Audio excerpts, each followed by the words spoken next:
নারায়ে তাকবীর। অনেক মুসলিম আব্দুল্লাহ রাদিয়াল্লাহু তাআলা আনহু সমস্ত সাহাবী একেবারে বিরক্ত হয়ে গেছে। তারা রাসূলের কাছে আরজ করল, ইয়া রাসূলুল্লাহ, আমাদের একটা বিচার আছে হযরত আব্দুল্লাহর বিপক্ষে। বলে সাহাবীর দল, কি এমন বিচার?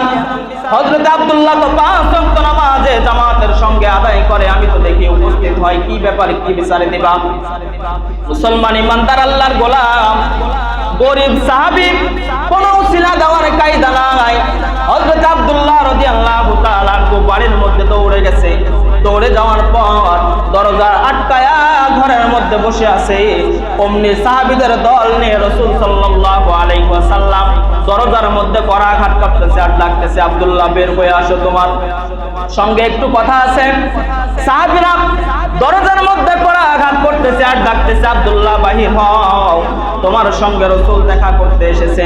হযরত আব্দুল্লাহ রাদিয়াল্লাহু তাআলা আনহু 3 বার ডাকের বেলাও যখন সাড়া দেয় না, 4 বার চতুর্থবার যখন রাসূল সাল্লাল্লাহু আলাইহি ওয়াসাল্লাম ডাক দিলেন, সঙ্গে সঙ্গে হযরত আব্দুল্লাহ রাদিয়াল্লাহু তাআলা আনহু বাড়ির বাহির হয়ে বলতেছেন, ইয়া রাসূলুল্লাহ, মাফ করবেন আমার বেয়াদবি।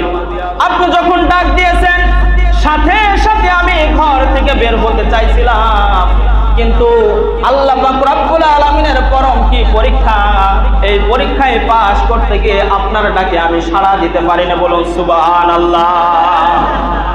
মায়ার নবী ডাক দিয়ে বলতেছেন, আব্দুল্লাহ, তোমাকে প্রথমবার ডাক দিলাম, এই ডাকে সাথে সাথে তোমার বের হওয়ার কথা ছিল, কিন্তু তুমি বের হইলা না কেন? মুসলমান ইমানদার আল্লাহর গোলাম হযরত আব্দুল্লাহ রাদিয়াল্লাহু তাআলা আনহু ডাক দিয়ে বলতেছেন, ইয়া রাসূলুল্লাহ, আল্লাহ পাক রব্বুল আলামিন এই পৃথিবীতে আমার মতো গরিব একজন মুসলমান ইমানদার সাহাবী দুনিয়ার জমিনে বাঁচিয়ে রাখছে, এই জন্য আমি শুকরিয়া আদায় করি, আলহামদুলিল্লাহ। কিন্তু আমার যে পড়ার মতো, নামাজ আদায় করার মতো আমার বিবিরও কোনো কাপড় নাই, আমারও কোনো কাপড় নাই। একটি মাত্র কাপড় যে পরনের মধ্যে দেখতেছেন নামাজ আদায় করার জন্য, এই কাপড়টাই আমাদের জন্য অবশিষ্ট আছে। বলুন সুবহানাল্লাহ। মায়ের নবী ডাক দিয়ে বলতেছেন, কাপড় তোমার একটা আছে, এটা বুঝলাম, তাহলে আমার ডাকে সাড়া দাও নাই কেন? এই কথার কারণ কি? মুসলমান ইমানদার আল্লাহর গোলাম হযরত আব্দুল্লাহ রাদিয়াল্লাহু তাআলা আনহু ডাক দিয়ে বলতেছেন, ইয়া রাসূলুল্লাহ, মুয়াজ্জিন সাহেব যখন নামাজের জন্য আহ্বান করেন, দৌড়ে আমি মসজিদে যাই, আপনাদের সঙ্গে 5 ওয়াক্ত নামাজ পড়ে আবার বাড়িতে দৌড়ে চলে আসি। কারণ হলো, আমি যখন নামাজে যাই আমার ঘরের মধ্যে একটা ছোট্ট গর্ত খনন করা আছে, আমার বিবি তার শরীর থেকে কাপড়টা খুলে দিয়ে ওই গর্তের মধ্যে তার ইজ্জতটা লুকিয়ে রাখে। আমি নামাজ আদায় করি, আমি নামাজ পড়ার পর যখন বাড়িতে অংশগ্রহণ করি, আমার শরীরের কাপড় খুলে আমার বিবিকে দিয়ে দিই, তখন আমার বিবি আবার নামাজ আদায় করে। বলুন সুবহানাল্লাহ। এক কাপড়ে 5 ওয়াক্ত নামাজ স্বামী স্ত্রী 2 জন আদায় করেন।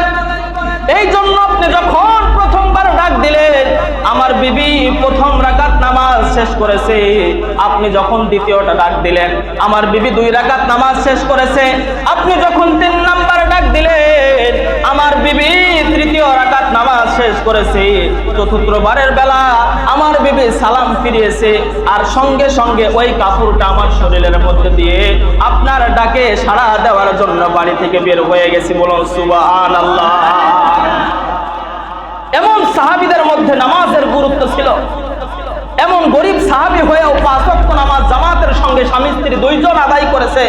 কিন্তু আমি আপনি মুসলমান, ইমাম সাহেব যখন নামাজের বয়ান করে, আপনার বাড়ির সামনে যখন নামাজের জন্য মসজিদের মধ্যে ডাকা হয়, আমি আপনি মুসলমান উসিলা দেই যে সারাদিন কাজকর্মের মধ্যে ব্যস্ত থাকি, হুজুর নামাজের সময় তেমন পাওয়া যায় না। কি বলেন, কথা ঠিক কিনা?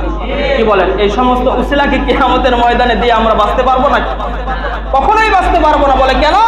বলে সাহাবীদের তো একটা মাত্র জামা কাপড় ছিল নামাজ আদায় করার জন্য, কিন্তু আল্লাহ পাক রব্বুল আলামিন আমাকে আপনাকে এমন গরিব অবস্থায় রাখে নাই যে 5 ওয়াক্ত নামাজ জামাতের সঙ্গে আদায় করার জন্য যেই জামা কাপড় দরকার ছিল আমাদেরকে দেয় নাই। কথা বলেন ঠিক কিনা? যথেষ্ট নিয়ামত আল্লাহ পাক রব্বুল আলামিন আমাকে আপনাকে দিয়েছে। এজন্য ভাই দোস্তার বুজুর্গ, এই সমস্ত উসিলা দিয়ে কিয়ামতের ময়দানে বাঁচা কিন্তু আমার আপনার জন্য কোনো রকমই সম্ভব।